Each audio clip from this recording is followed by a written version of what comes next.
Assalamualaikum warahmatullahi wabarakatuh. Innal hamdalillah alladzi nahmaduhu wa nasta'inuhu wa nastaghfiruh wa na'udzu billahi min syururi anfusina wa sayyiati a'malina. May yahdihillahu fahuwal muhtad wa may yudlil falan tajida lahu waliyyan mursyida.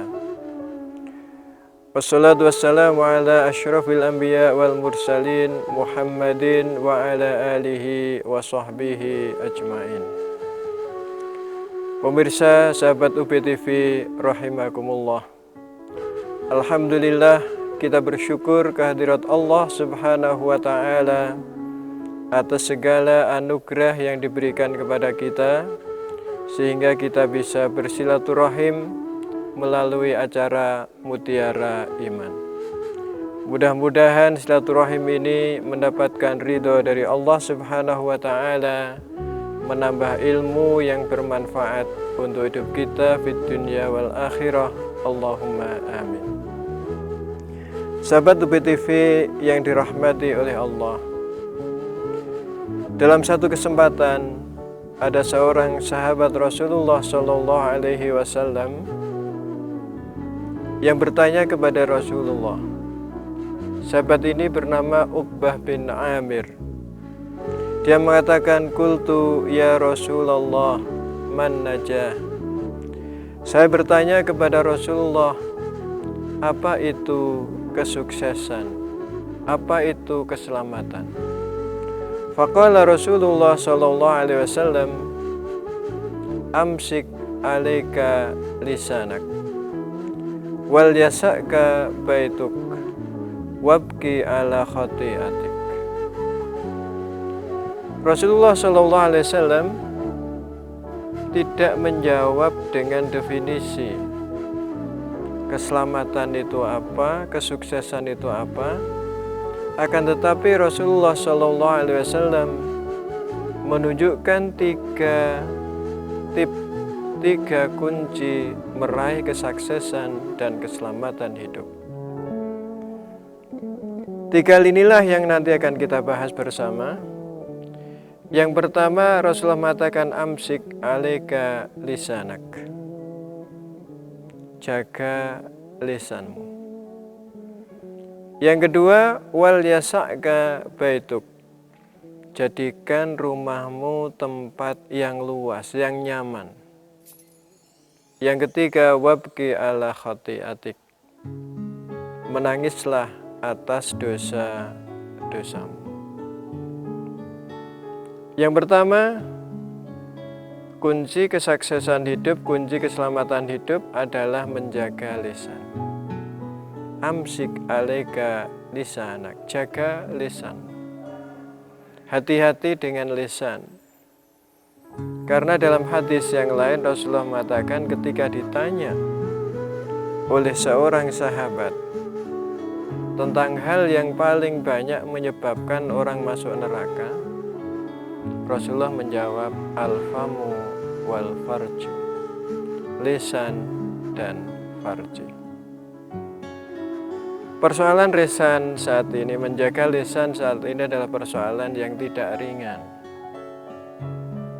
Karena lisan menjadi media yang saat ini diberikan peluang yang sangat luas oleh perkembangan media sosial.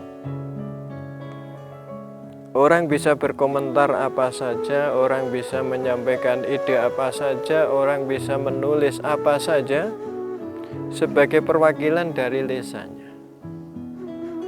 Banyak orang tidak menyadari ada banyak peluang yang sebenarnya menjadikan orang itu memperoleh dosa karena lisannya yang diwakili oleh tulisannya. Yang pertama adalah tradisi memberi komen. Memberikan komentar yang tidak baik, memberikan komentar yang tidak menyenangkan adalah bagian daripada peluang terbukanya dosa karena lisan. Saat ini banyak sekali kita menemukan betapa orang itu sangat senang sekali memberikan komentar. terhadap apa saja yang dilihatnya, apa saja yang dibacanya. Dan biasanya komentar-komentar itu bukan komentar-komentar yang menyenangkan yang diberi komentar, akan tapi justru memberikan komentar-komentar yang tidak menyenangkan. Isinya menghujat, mencaci maki, menjelekkan, dan lain sebagainya. Karena itu Rasulullah SAW berpesan, ya, kalau ingin selamat hidupnya, jangan banyak berbicara. Fungsi lisan dijelaskan di dalam hadis Rasulullah SAW hanya dua. Sebagaimana disebutkan oleh Rasulullah SAW dalam hadisnya, man kana yu'minu billahi wal yaumil akhir falyakul khairan aw liyasmut. Barang siapa yang beriman kepada Allah dan hari akhir, hendaknya dia berkata yang baik atau diam. Jadi lisan itu hanya digunakan untuk mengeluarkan ucapan-ucapan yang baik saja. Ini bagian dari menjaga lisan. Gunakan lisan hanya untuk melakukan ucapan-ucapan yang baik. Di dalam hadis Rasulullah berpesan, la tuksirul kalam, jangan banyak bicara illa dzikrullah, kecuali berzikir kepada Allah. Boleh kita menggunakan lisan kita untuk apa saja dalam berzikir kepada Allah, memperbanyak zikir kepada Allah. Tapi jangan gunakan untuk hal-hal lain yang bisa membawa kepada dosa yang pada akhirnya membuat orang itu celaka. Lisan adalah bagian dari tubuh manusia yang sangat vital, yang kalau kita tidak hati-hati menjaga lisan, maka lisan inilah yang menjadi penyebab dimasukkannya orang ke dalam neraka Allah Subhanahu wa Ta'ala. Karena orang masuk neraka itu yang paling banyak disebabkan karena lisannya. Pesan pertama untuk meraih kesuksesan adalah menjaga lisan, sehingga kalau kita mampu menjaga lisan dengan baik, insya Allah hidup kita ini akan bisa terjaga dengan baik. Banyak orang berkelahi gara-gara lisannya. Bahkan banyak orang saling membunuh gara-gara tidak bisa menjaga lisannya. Inilah tip yang pertama yang ditunjukkan oleh Rasulullah SAW sebagai kunci untuk meraih kesuksesan dan keselamatan hidup.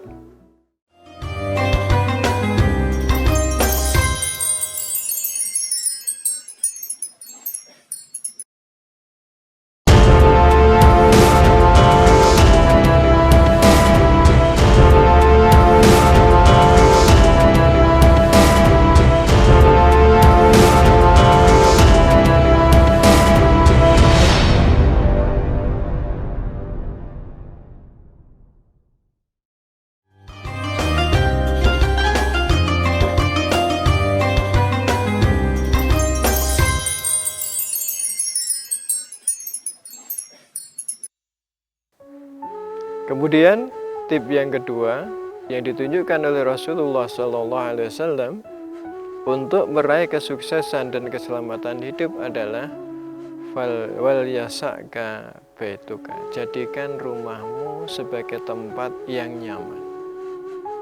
Jadikan rumahmu sebagai surgamu. Rumahku adalah surgaku. Nah, inilah penting bagi keluarga untuk menciptakan keluarga yang harmonis dalam kehidupannya. Karena dari keluargalah sebenarnya dibentuk perilaku-perilaku yang baik. Anak-anak yang baik umumnya lahir dari keluarga yang baik. Maka rumah menjadi tempat yang penting untuk membangun keharmonisan hidup. Sehingga dari rumah itulah kemudian terbentuk perilaku-perilaku yang baik. Jadikan rumah itu tempat yang nyaman, tempat yang aman bagi penghuninya. Suami senang, kerasan tinggal di rumah. istri senang dan kerasan tinggal di rumah, anak-anak senang dan kerasan tinggal di rumah.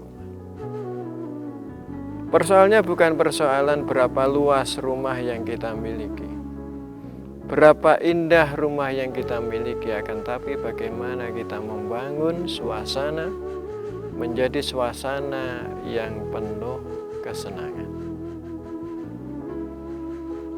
Rasulullah SAW memberikan juga tips bagaimana menjadikan rumah itu menjadi rumah yang kemudian bisa mewarnai kehidupan keluarga.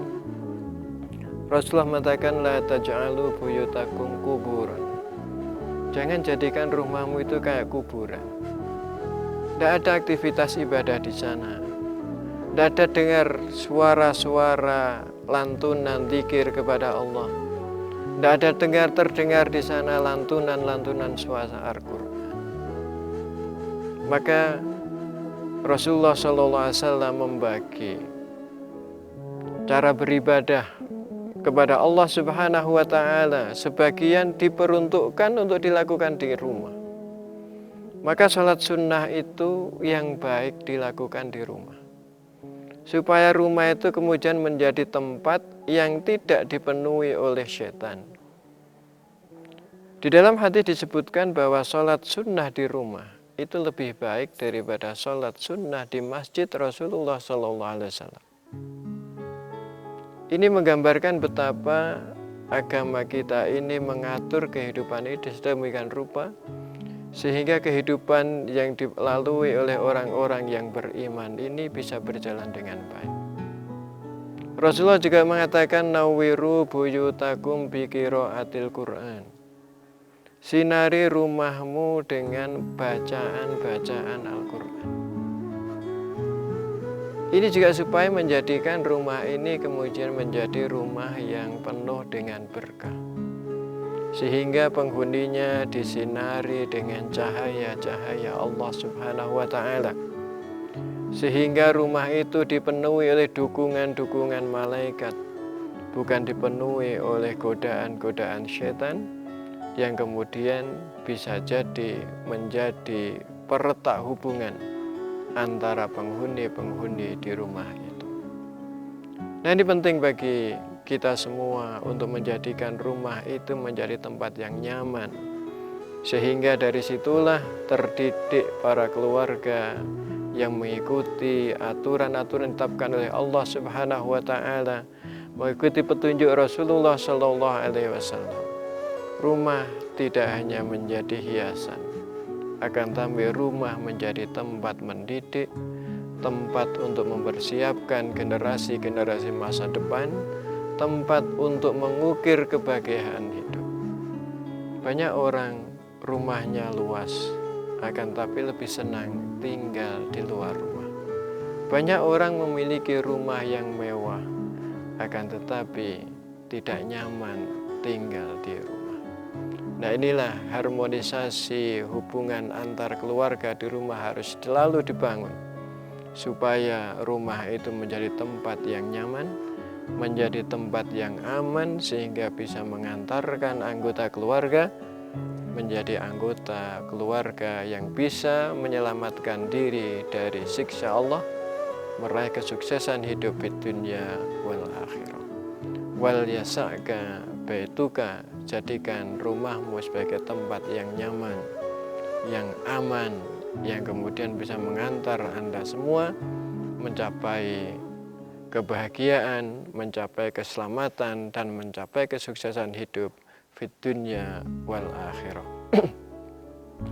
Pemirsa yang dirahmati oleh Allah Subhanahu wa Ta'ala, ya, membangun kehidupan keluarga yang baik dengan menciptakan rumah tangga yang berbahagia, di mana para keluarga bisa mengatur peran-peran yang harus dilakukan. Suami tahu apa yang harus dilakukan. Suami bertanggung jawab terhadap tugas yang dibebankan. Begitu juga si istri tahu apa yang harus dilakukan dalam kehidupan keluarga. Islam sudah membagi tugas masing-masing agar kehidupan rumah tangga bisa berjalan dengan baik. Lahirnya keluarga yang baik akan melahirkan sosok-sosok yang tinggal di rumah ini menjadi sosok-sosok yang berkepribadian baik. Dari rumahlah orang bisa mengatur kehidupan sosial. Rumah tangga yang baik akan menjadi bagian penting lahirnya masyarakat yang baik. Karena itu penting sekali bagi kita untuk menjadikan rumah tangga sebagai tempat untuk meraih kesuksesan hidup, kebahagiaan hidup fid dunya wal akhirah.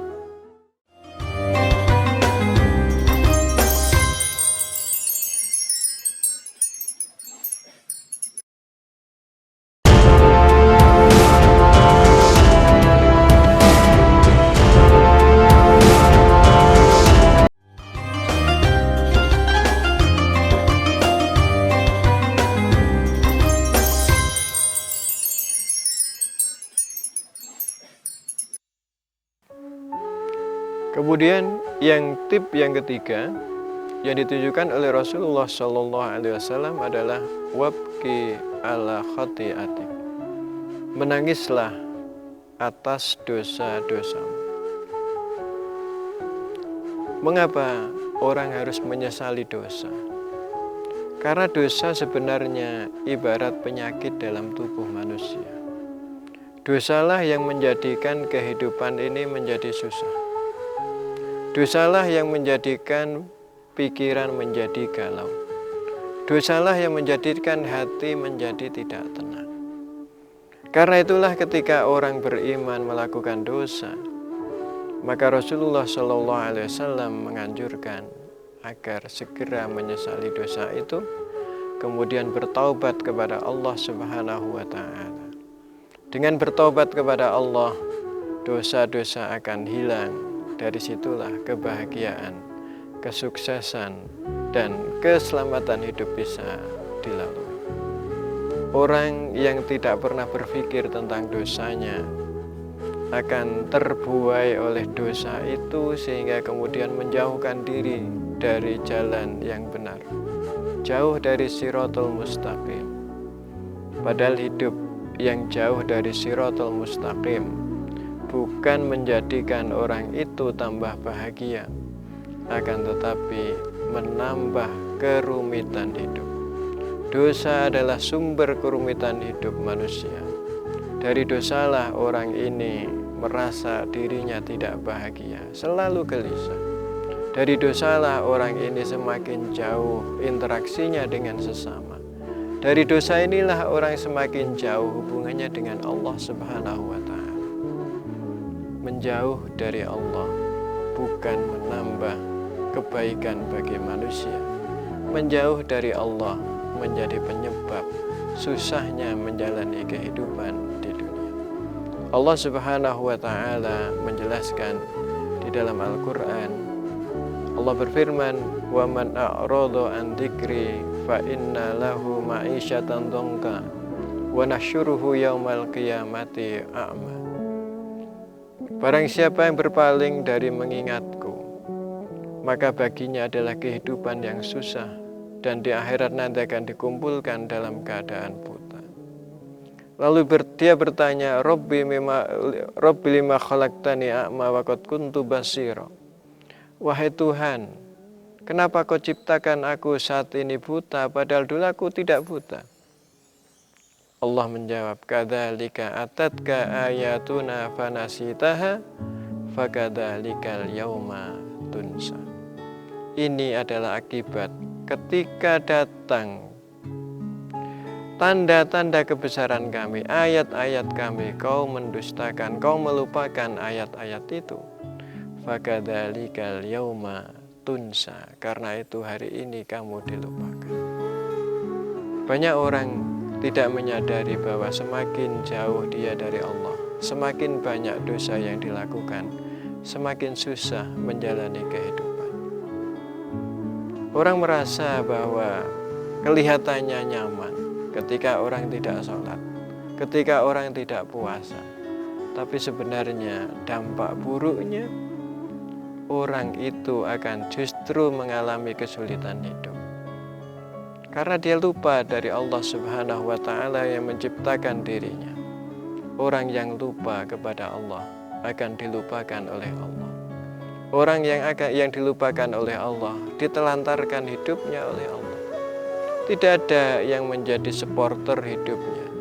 Dia dibiarkan menjalani hidupnya dengan sendirian, tanpa petunjuk, tanpa bimbingan dari Allah Subhanahu wa Ta'ala. Inilah yang menyebabkan hidup itu menjadi susah, apalagi mendapatkan keselamatan hidup. Karena itu kunci yang ditunjukkan oleh Rasulullah SAW yang ketiga, agar orang itu sukses menjalani kehidupannya, agar orang itu selamat menjalani kehidupannya adalah menyesali atas perbuatan-perbuatan dosanya. Dengan demikian, orang yang bersih dari dosa, pikirannya akan terang. Orang yang bersih dari dosa, hatinya akan tentram. Orang yang bersih dari dosa akan mudah memperoleh solusi-solusi kehidupan. Sebagaimana disebutkan di dalam Al-Quran, wa may yattaqillaha yaj'al lahu makhraja wa yarzuqhu min haitsu la yahtasib. Barang siapa yang bertakwa kepada Allah, maka Allah akan menjadikan untuknya jalan keluar. Yaj'al lahu makhraja wa yarzuqhu min haitsu la yahtasib. Dan dia akan diberikan rizki dari sisi-sisi yang tidak pernah dia perhitungkan. Nah, inilah yang harus kita pahami bersama, bahwa bersihnya diri kita dari dosa menjadi penyebab keberuntungan hidup kita, menjadi penyebab kebahagiaan hidup kita, menjadi penyebab keselamatan hidup kita. Karena itulah manakala kita ini menyalahkan dosa, segera kita bertobat kepada Allah Subhanahu wa Ta'ala, menyesali perbuatan dosa itu, kemudian kembali ke jalan Allah Subhanahu wa Ta'ala, memperbanyak berzikir kepada Allah, memperbanyak ibadah kepada Allah, karena itu semua akan mengantar pada kehidupan yang bahagia, yang selamat, yang sukses di dunia wal akhirah. Kesimpulannya, kalau kita ingin mendapatkan kebahagiaan dan kesuksesan hidup di dunia dan di akhirat, orang Jawa bilang, ojo kakean ngomong, ojo kakean ngeluyur, ojo kakean dosa. Jangan banyak bicara kecuali untuk hal-hal yang baik. Jangan banyak keluar rumah kecuali untuk mendapatkan kebaikan, dan segera menyesali dosa atas dosa yang kita lakukan, kembali kepada Allah, bertobat kepada Allah. Insya Allah dengan 3 tip yang ditunjukkan oleh Rasulullah itu, kalau kita bisa menjalankan, kesuksesan hidup, kebahagiaan hidup di dunia dan di akhirat akan kita peroleh. Mudah-mudahan Allah Subhanahu wa Ta'ala senantiasa memberikan hidayah dan taufiknya kepada kita untuk dapat memperoleh kebahagiaan hidup dan kesuksesan hidup di dunia wal akhirah. Inilah yang bisa kami sampaikan. Mudah-mudahan ada guna dan manfaatnya kepada semua. Akhirul kalam, wassalamualaikum warahmatullahi wabarakatuh.